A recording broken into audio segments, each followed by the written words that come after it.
इस तरह से जब आप करेंगे ना, तो यकीन मानिए आप बहुत फायदे में रहेंगे। ये सौदा बहुत फायदे का है। मांगने वाला हमेशा घाटे में रहता है। ठीक है, मांगने वाला हमेशा घाटे में रहता है और बिन मांगे सब कुछ मिल जाता है। नमस्कार, कैसे हैं आप सभी?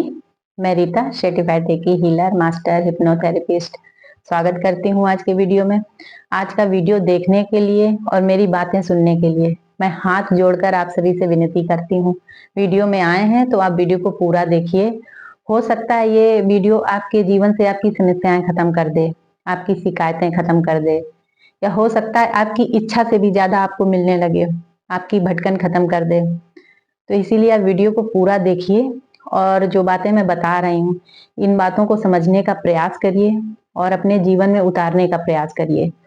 कुछ ही दिनों में आप अपने जीवन को बहुत तेजी के साथ बदलते हुए देखेंगे, यकीन मानिए। देखिए, जो बातें मैं आज बता रही हूँ, ये अपने जीवन के उतार चढ़ाव, अपने जीवन के संघर्ष और अपने इस आध्यात्मिक जर्नी की के अनुभव से प्राप्त जानकारियों के आधार पर बता रही हूँ।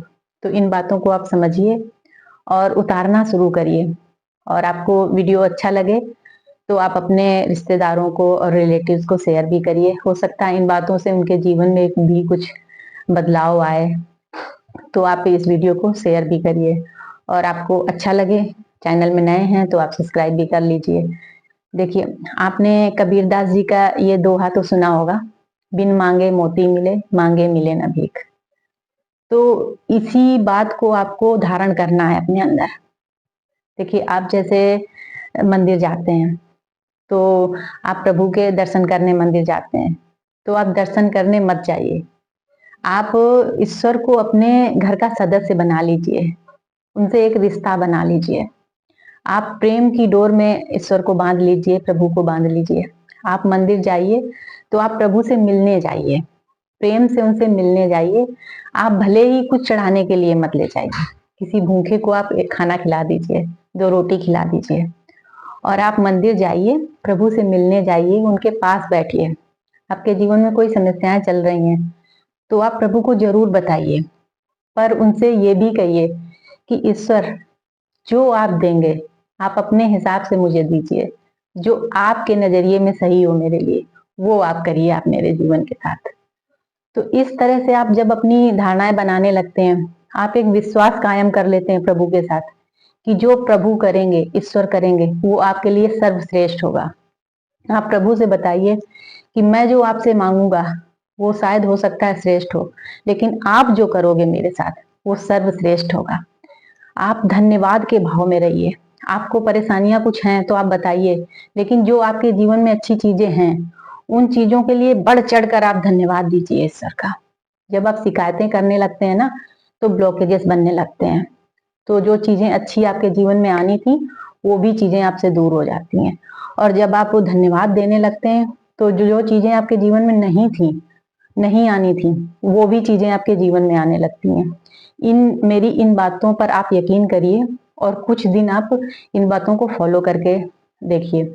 आपको बदलाव अपने जीवन में दिखने लगेंगे, आपको बहुत मानसिक शांति मिलेगी। आप जब तक ये कटोरा ऐसे लेकर बैठे रहेंगे ना, तब तक ये कटोरा खाली ही रहेगा। और जिस दिन आपने प्रभु पर छोड़ दिया कि प्रभु आपको जैसा ठीक लगे आप वैसा करिए मेरे साथ, क्योंकि आप सर्वश्रेष्ठ सोचेंगे मेरे लिए। जब आप ऐसा सोचने लगेंगे ना, ऐसा विश्वास रखेंगे, तो आपने जो सोचा भी नहीं होगा कि ये भी मिल सकता है आपको जीवन में, वो चीजें आपके जीवन में चल कर आएंगी। आप एक बार इन चीजों को आप फॉलो करना शुरू कर दीजिए। देखिए, एक वाक्य बताऊंगी, उससे उसके जरिए आप समझने का प्रयास करिए। देखिए, एक महिला अपने छोटे बच्चे के साथ दुकान जाती है, ग्रोसरी की शॉप पर जाती है। उसको कुछ घर का सामान खरीदना था। ठीक है, वो बच्चे को लेकर जाती है, तो दुकान वाले से वो सामान बताने लगती है। दुकान वाला सामान देने लगता है और जो बच्चा उसके पास खड़ा था, वो बच्चा, वहां पर डब्बों में टॉफियां टॉफियां भरी रखी रहती हैं, तो बच्चा टॉफियों की तरफ देखता है। तो दुकान वाले की नजर पड़ती है, तो दुकान वाला कहता है, बेटा ले लो, जो टॉफी लेनी हो ले लो। तो बच्चा कहता है कि नहीं अंकल, आप दे दो। दुकान वाला कहता है, नहीं कोई बात नहीं बेटा, जितनी लेनी है, जो लेनी है ले लो। बच्चा कहता है, नहीं अंकल, आप दे दो मुझे टॉफी। तो वो दुकान वाला क्या करता है, एक डब्बा खोलता है और एक मुट्ठी भरकर टॉफी दे देता है बच्चे को। बच्चा छोटा सा बच्चा था, दोनों हाथ ऐसे करता है और टॉफी ले लेता है। ठीक है, वो महिला सामान वामान अपना लेकर चल देती वहां से। रास्ते में अपने बच्चे से पूछती है कि बेटा, वो अंकल कह रहे थे तो तुमने अपने हाथ से टॉफी क्यों नहीं ली थी? तो बड़ी मासूमियत के साथ बच्चा बोलता है, माँ मेरे हाथ बहुत छोटे हैं ना, तो मैं यदि टॉफी लेता तो मेरे हाथ में बहुत कम टॉफी आती, और उन अंकल का हाथ तो बड़ा था, आपने देखा था। तो उन अंकल ने जब मुट्ठी भर के मुझे टॉफी दी ना, तो देखो मेरे दोनों हाथ भर गए। तो देखिए यही सत्य है। जब आप कटोरा लेकर मांगते रहेंगे और शिकायतें करते रहेंगे, ये भी दे दो मुझे, वो भी दे दो मुझे, ये नहीं मिला मुझे, वो नहीं मिला, ये कमी है, तो ब्लॉकेजेस बनने लगेंगे। जो चीजें आपके जीवन में आनी भी थी वो भी चीजें दूर हो जाएंगी। जब आप धन्यवाद देंगे और ईश्वर पर छोड़ देंगे सब कुछ, कि प्रभु जो भी आपको सही लगे, जो मेरे लिए आपके नजरिए में सही हो, वो करिए आप मेरे जीवन में, वो मुझे दीजिए जो आपके नजरिए में मेरे लिए सही हो। तब देखिए आपके जीवन में कैसे अच्छी चीजें आने लगती हैं।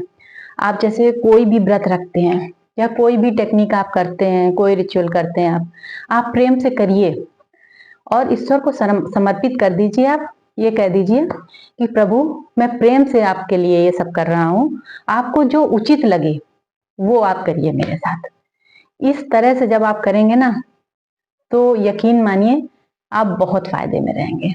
ये सौदा बहुत फायदे का है। मांगने वाला हमेशा घाटे में रहता है। ठीक है, मांगने वाला हमेशा घाटे में रहता है और बिन मांगे सब कुछ मिल जाता है। तो कबीर दास जी ने ऐसे ही ये दुआ नहीं लिखा है, बिन मांगे मोती मिले, मांगे मिले ना भीख। तो आप कुछ दिन ऐसे करके देखिए, निश्चित ही आप बहुत बड़े बड़े बदलाव देखेंगे अपने जीवन में।